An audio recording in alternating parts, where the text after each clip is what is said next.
High বন্ধুরা, দেখো আমি আজকে প্রথমবার রান্নার ভিডিও নিয়ে চলে এলাম সজনের ডাঁটা। আর দেখো আমি ভালো করে এটা পরিষ্কারও করে নিয়েছি, আলু আর সজনের ডাঁটাকে ভালো করে বানিয়ে নিয়েছি। এখানে দেখো মশলাটার জন্য আমি সব কিছু তৈরি করে নিয়েছি, পেস্ট করে নিয়ে তারে এখন আলু আর সজনের ডাঁটা ভালো করে ভেজে নেব।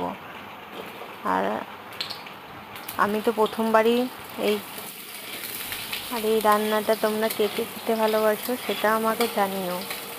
আমি অত কিন্তু বুঝি না, অত পারিও না, যেটুকুনি পারলাম সেটুকুনি তোমাদেরকে দেখালাম রান্নাটা করে। অত ভালো করে রান্নাও জানি না। আমার রান্না করতে এমনিতেও খুব ভালো লাগে, তাই আমি করি, যতটা পারি ততটা করি। তোমরা যদি পাশে থাকো তাহলে নিশ্চয়ই আমি ভালো পারবো। দেখো মশলাটা ভালো করে কষিয়ে নিচ্ছি। এখানে দেখো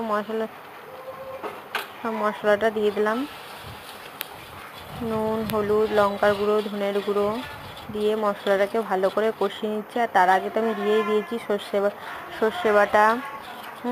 এর আগে তো মশলার মধ্যে দিয়েই দিয়েছিলাম কাঁচা লঙ্কা, শুকনো লঙ্কা, আদা বাটা, আদা আর টমেটো সব কিছু পেস্ট করে দিয়ে দিয়েছি ওর ভেতরেই। এবার দেখো ডাঁটা কটা দিয়ে মশলাটার সাথে ভালো করে মিক্স করে নেব।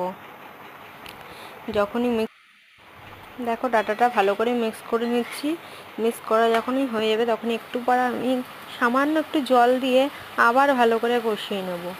কষিয়ে নেওয়ার পরে তারপরে আবার একটু জল দিয়ে আমি ভালো করে এটাকে ফুটিয়ে নিয়ে সিদ্ধ করে তবে দেখো আমার ডাঁটার রেসিপি কিন্তু রেডি হয়ে গেছে।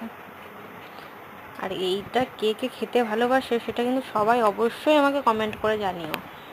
আমার তো বেশ ভালোই লাগে খেতে। দেখতে এত সুন্দর হয়েছে, তা খেতে তো অপূর্ব হবে, খেতেও সলিড হয়েছে।